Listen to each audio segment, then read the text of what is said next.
Pues solemos pensar en la historia de Navidad, pensamos que empieza en este versículo 18, ¿verdad? El nacimiento de Jesús fue así como sigue, lo de María, lo de José, y es cierto, pero este versículo 18, hay otros 17 versículos anteriores que Mateo ha puesto allí, que no vamos a leer, pero vamos, si lo tenéis allí disponible, es interesante verlo, porque Mateo nos recuerda que la venida de Jesús al mundo se fue preparando durante muchísimo tiempo. Y sí que vamos a leer el versículo 17. Todas las generaciones, desde Abraham hasta David, son 14 generaciones. Y desde David hasta la deportación a Babilonia, 14 generaciones. Y desde la deportación a Babilonia hasta Cristo, 14 generaciones. Mateo empieza su evangelio detallando la ascendencia de Jesús desde Abraham y resalta 3 momentos claves en la lista. Primero, Abraham, a quien se le prometió que de su descendencia saldría bendición para todas las familias de la tierra, apuntando a Cristo, el Mesías Redentor. También hace una mención especial de David. A David se le prometió que de su descendencia saldría el Rey con trono eterno, Cristo el Rey. Y luego enfatiza el exilio del pueblo de Israel en Babilonia. Un poco extraño, ¿no? ¿Por qué eligió Mateo el exilio?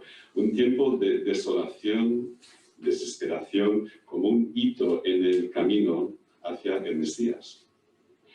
En el exilio de Israel en Babilonia parecía que el reinado de David y sus descendientes, esa promesa, esa esperanza de que llegaría un rey y un Mesías Redentor, que ese sueño había muerto definitivamente. Y más de 6 siglos después, cuando nace Jesús, Israel permanece en esta espera ansiosa. Lo que no podían esperar era que naciera un rey que luego diría en Juan 18, mi reino no es de este mundo. El rey Jesús no vino para transformar este mundo. Jesús vino cual nuevo Adán para nacer, vivir, morir, resucitar y así crear una nueva humanidad que va camino de una tierra nueva y un cielo nuevo. Y lo que logró Jesús no se habría entendido si no pudiéramos contar con ese contexto tan interesante y tan problemático del pueblo de Israel. La revelación de Dios a Israel nos provee con las herramientas para poder entender el significado de la obra de Cristo. Palabras, conceptos como la santidad, el pacto, el Mesías, el sacrificio, el perdón, la reconciliación, un sacerdote, un profeta, el rey, la redención, propiciación y muchas más cosas, todos son conceptos básicos que usamos los cristianos para entender a Cristo que se dieron forma en la larga historia del pueblo de Israel. En 1982, Thomas Torrance, un teólogo y pastor escocés, dio 4 conferencias excepcionales en la Universidad de Princeton, en Estados Unidos. Y en una de ellas dice, estos conceptos constituyen los muebles esenciales de nuestro conocimiento de Dios a través de Jesús. Si el verbo de Dios se hubiera encarnado fuera del contexto de la historia del pueblo de Israel, nos habríamos maravillado de sus palabras y milagros. Pero Jesús mismo habría permanecido un enigma desconcertante. Al nacer Jesús del vientre de Israel, podemos reconocerlo como Hijo de Dios y Salvador que nos redime del pecado en su sacrificio. Tengamos siempre un enorme respeto por el pueblo de Israel y el Antiguo Testamento. Volvamos a nuestro texto navideño. José no cree la explicación que María le ha dado sobre su embarazo, de que se le había aparecido un ángel diciendo que la concepción del niño sería del Espíritu Santo. Entonces él piensa terminar la relación con María antes de que el matrimonio se haga definitivo. Dios interviene a través de un ángel para que José pueda asumir su papel de marido de María y padre político de Jesús con toda tranquilidad. Y le dice en este versículo, no temas recibir a María tu mujer, porque el niño que se ha engendrado en ella es del Espíritu Santo, y dará a luz un hijo, y le pondrás por nombre Jesús, porque él salvará a su pueblo de sus pecados. Vamos a fijarnos en tres cosas que Dios le dice a José a través del ángel. Vamos a estar poco tiempo en los dos primeros y un poco más en el tercero. Primero, le dice Dios, el niño que se ha engendrado en María es del Espíritu Santo. O sea, José, tú no vas a engendrar a este hijo. Esto tendría que chocar a cualquier padre. En la larga lista de ascendientes de los primeros versículos de Mateo, en la genealogía de José y de Jesús, hay una palabra que se repite muchísimo, que es la palabra engendrar. Que fulanito engendró a menganito, el menganito engendró a fulanito, engendró, no sé cuántas veces, muchas veces. Pero cuando llega a José, de repente cambia. No dice José engendró, dice José el marido de María. Porque quien engendró al niño fue el Espíritu Santo. Entre todos estos ascendientes de Jesús y de José, hay personas que se habla mucho de su fe en la Biblia, ¿no? Pero hay otros que francamente son pecadores y apóstatas. E incluso los mejores de ellos sabemos por la Biblia que también hay pecado en sus vidas. Entonces, hizo falta que esta interrupción, de alguna forma, del engendramiento, ¿no?, ocurriese para que se hiciera una nueva creación, una intervención directa de Dios, para que este niño que nazca sin pecado, que sea distinto de todos los demás. Un nuevo Adán que vivirá y no va a sucumbir a la tentación como hizo el primer Adán y todos los antepasados de José.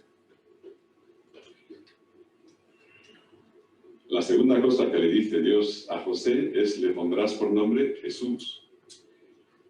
En aquellos tiempos esto también debería chocar un poco, porque lo normal era que el padre pusiera el nombre al hijo, pero está diciendo, no le vas a poner nombre, no vas a elegir ese nombre, ¿no?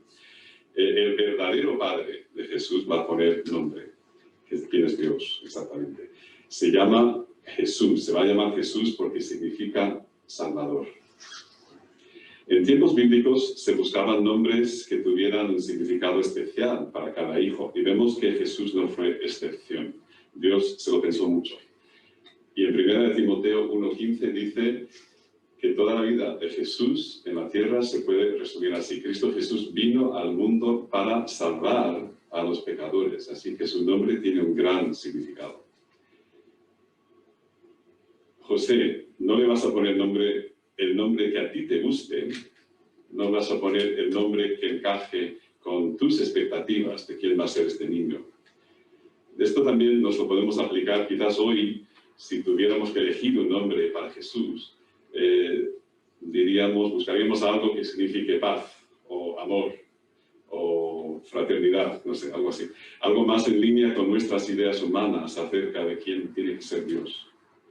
Pero Dios dijo que se llamaría Salvador. Su nacimiento, su vida, su muerte, su resurrección, todo sirvió para el mismo propósito, salvar a su pueblo.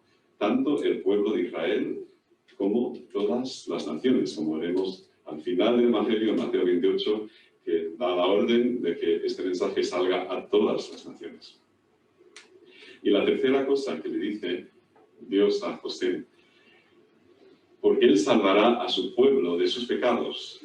Entonces, Jesús vino a salvar, se llama Salvador, pero ¿de qué vino a salvar? Si hubiéramos preguntado a la gente de Israel en el siglo I, probablemente muchos habrían dicho, sálvanos de los romanos, porque ellos son los que nos están explotando, nos oprimen, nos exprimen, nos controlan. Queremos libertad. Hoy estamos en medio de una situación y muchos clamarían, Dios, sálvanos de esta pandemia. Pero existe un problema, incluso, estos son problemas graves, pero hay un problema mucho, mucho más grave y más difícil aún que la ocupación romana o la enfermedad. y Dios nos dice que es el pecado. En Segunda de Crónicas, durante la ceremonia de la dedicación del primer templo, el rey Salomón ofreció un sacrificio de 22.000 bueyes y 120.000 ovejas. Si sois rápidos en matemáticas, veréis que eso fue un sacrificio de 142.000 animales, ¿no? Ese sacrificio de 142.000 animales acabó con el problema del pecado en Israel. No. Ellos seguían necesitando un Salvador. De hecho, los sacrificios se mantuvieron, se repetían y se repetían y se repetían, y aún así no acababan con el pecado. Necesitaban que la promesa del Salmo 130 se cumpliera. Él redimirá a Israel de todas sus iniquidades. Una señora que se llama Lisa escribió a un pastor preguntando: ¿para qué necesitamos un Salvador?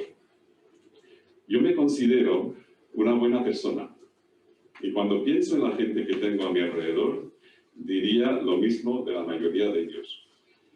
Sé que no soy perfecta y que no puedo cumplir con la ley de Dios a la perfección, pero no considero que mis pensamientos y acciones sean tan horribles que merezcan un castigo eterno. Me cuesta verme a mí misma y a los que tengo cerca de mí como personas malvadas. Por supuesto que existen grandes males en el mundo, tales como la guerra, la violación, el asesinato, el racismo, la opresión, etc. Pero la mayoría de la gente no necesita a Dios para ver que estas cosas son malas. No entiendo de qué manera la muerte horrible de una persona inocente convierte mi pecado en justicia a los ojos de Dios. ¿Para qué necesito a Jesús? Fin de la cita de Lisa. Pues Lisa habla por muchas personas que no se sienten cómodas con lo que la Biblia enseña sobre el infierno y la cruz de Cristo. Esto ocurre porque en su concepción del cosmos, Dios es pequeño, pero el hombre es muy grande. Entonces el infierno parece algo inconcebible y la cruz algo sin sentido. El concepto que tiene Lisa del mal nunca será lo suficientemente grande para comprender el infierno y la cruz de Cristo, porque define el mal según lo que hace daño al hombre, no en términos de lo que degrada a Dios.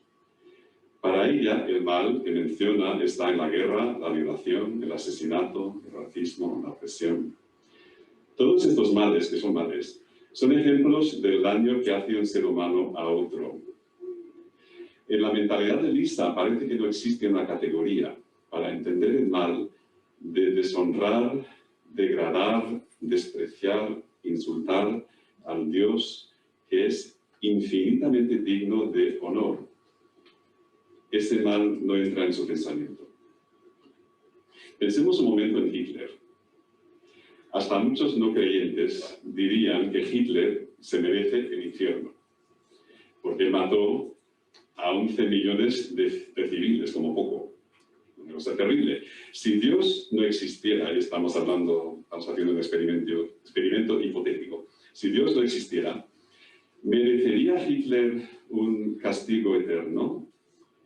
No, por dos razones. Primero, si no existe Dios, nosotros somos un conjunto de moléculas de cierta complejidad, pero no existe el bien y el mal.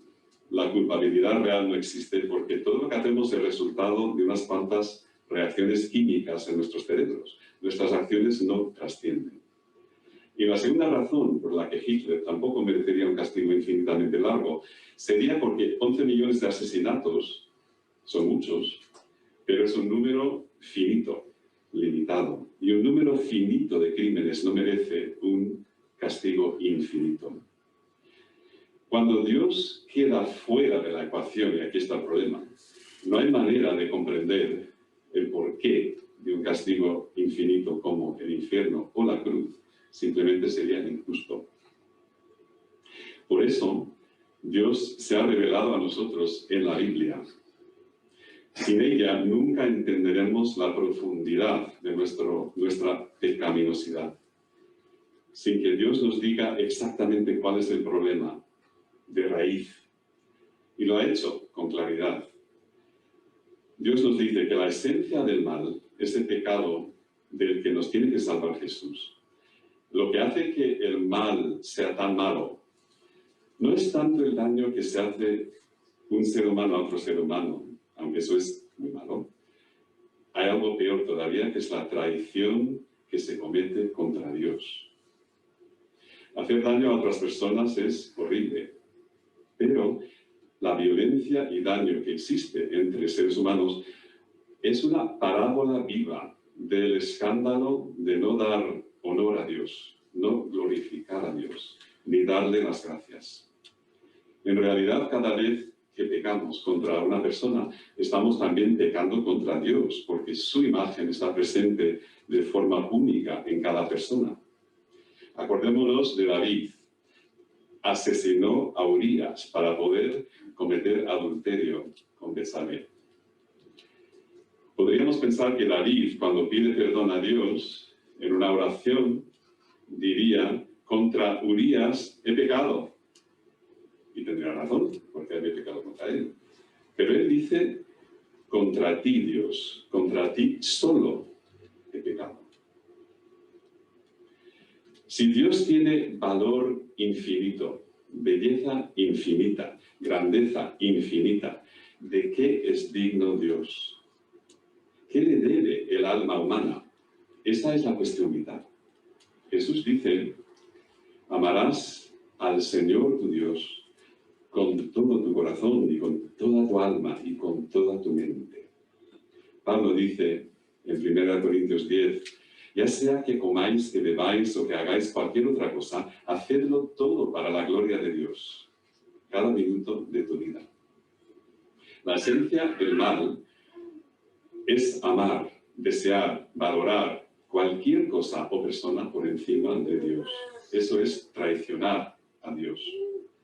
Al ser Dios de valor, grandeza, belleza, honor infinitos, el no amarle, valorarle a Él por encima de todo, es una atrocidad que, según la Biblia, merece un castigo infinito. Esta verdad no tendrá sentido si para ti Dios es pequeño, manejable, y el hombre es grande. Solo tendrá sentido cuando veamos a Dios grande, como es en realidad, y como tantas veces cantamos: cuán grande es Dios. Cuando veamos al hombre en su egocentrismo y que por defecto empequeñece a Dios en su mente, su corazón y su alma. En Romanos 3:23 dice: todos pecaron y no alcanzan la gloria de Dios. Es interesante que Pablo pasa directamente del concepto de pecado a hablar del poder que tiene el pecado para erradicar en el ser humano su capacidad de celebrar y valorar la gloria de Dios. Un poco antes, en Romanos 1:23 dice: cambiaron la gloria del Dios incorruptible por una imagen en forma de hombre corruptible, de aves, de cuadrúpedos y de reptiles. La esencia del mal es cambiar la gloria de Dios por otra cosa. La mayor atrocidad de la raza humana, en contestación a Lisa, no es que los seres humanos maten a otros seres humanos. La mayor atrocidad es que seres humanos cambien la gloria del Dios inmortal por cualquier cosa inferior. En todo el capítulo de Romanos 1, Pablo expone la maldad del ser humano que hizo necesario el Evangelio de Cristo. Hizo necesario que Cristo naciera, que muriera y que resucitara. Al final del capítulo viene una larga lista de pecados concretos. Y como ellos no tuvieron a bien reconocer a Dios, Dios los entregó a una mente depravada para que hicieran las cosas que no convienen, estando llenos de toda injusticia, maldad, avaricia, malicia, colmados de envidia, homicidios, pleitos, engaños y malignidad. Son chismosos, detractores, aborrecedores de Dios, insolentes, soberbios, jactanciosos, inventores de lo malo, desobedientes a los padres, sin entendimiento, indignos de confianza, sin amor, despiadados. Fíjate que Pablo menciona pecados de personas haciendo daño a otras personas, como los pecados que mencionó Lisa, el homicidio, por ejemplo. Menciona pecados exclusivamente contra Dios, aborrecedores de Dios, por ejemplo. Menciona pecados grandes, el ser despiadado. Y también menciona pecados que muchos consideran más pequeñitos. Total, desobedecer a los padres, ser chismosos, no parece que sea para tanto, ¿no? Pero lo que importa aquí, y lo que le interesa a Pablo, no es el grado del pecado. Todos estos pecados, pequeños, medianos, grandes, son síntomas del verdadero mal que ha ocurrido antes de que Dios les entregara a una mente depravada. No son estos pecados el problema en sí, son el resultado que fluye de otro problema, que si leéis el capítulo 1 de Romanos veréis que cambiaron la gloria de Dios, no le dieron las gracias, no le buscaron. Esa es la esencia del pecado y está en cada uno de nosotros. La peor enfermedad, me imagino, no sé si Miguel o Miriam, pero imagino que la peor enfermedad sería una enfermedad que no tiene ningún síntoma, que no puedas detectar de antemano. Dios, incluso cuando dice que les entregó una mente depravada, está teniendo misericordia con la humanidad, porque está permitiendo que los síntomas de lo que todos llevamos dentro afloren, que salgan, que se manifiesten, para que nos demos cuenta de la importancia que tiene que ese pecado se solucione, se perdone de nosotros. En Israel, Dios quería un pueblo santo y perfecto. No se conformaba con que su pueblo fuera buena gente, entre comillas. La santidad de Dios, desde luego, no parece un problema si estamos lejos de Dios. Estamos a nuestro rollo, por decirlo así, y Dios está allí. Pero Israel, por ejemplo, fue elegido para estar cerca, incómodamente cerca de Dios. Cuanta más revelación tenían, entonces vemos que más enemistad contra Dios se manifestaba en ellos, si vemos el Antiguo Testamento. Se ve en el conflicto persistente entre la adoración a Yahvé y la adoración de la naturaleza y el sexo, que se refleja en la obsesión que tuvo Israel con los dioses falsos de Baal y Astarot. La presencia de Dios tan cerca continuamente desvelaba la maldad que estaba incrustada en el corazón de Israel. Ellos querían exaltarse a sí mismos y reducir a Dios a una medida más pequeña, más manejable, para no incomodar su estilo de vida. Una última cita de Thomas Torrance. Israel nos enseña que la revelación divina se enfrenta a nuestra existencia naturalista y cuestiona nuestras estructuras mentales naturalistas. Si hemos de conocer a Dios, hemos de permitir que la espada de la verdad divina que traspasó a Israel también traspase nuestro propio corazón, para que nuestra secreta enemistad con Dios se manifieste a la luz del día. Temblemos de gratitud al pensar que Dios, en su misericordia, envió a su Hijo para hacer lo que ningún hombre podría haber hecho, salvarnos. Solo Jesús, solo Cristo pudo cargar con el castigo infinito que merecíamos por no amar a Dios, ni darle gloria, ni darle gracias. Vamos a orar. Señor Jesús, te damos gracias por toda tu misericordia, Señor. Gracias por todo lo que vemos en la historia del pueblo de Israel, que también es una historia que nos enseña que cada ser humano es así. Cuanto más tú te acercas de nosotros, Señor, más te rehuimos, porque nos haces conscientes, hace que no podamos negarnos que hay maldad en nosotros, Señor. Gracias por venir a salvarnos. pedimos, Señor, que en cada corazón, que realmente sepamos responder de la forma adecuada a tu llamamiento, a tu don tan grande, y que lo mismo que viniste a Belén para vivir entre nosotros, Señor, que tú puedas tomar residencia, que puedas habitar en nuestros corazones. Lo pedimos en el nombre de Jesús. Amén.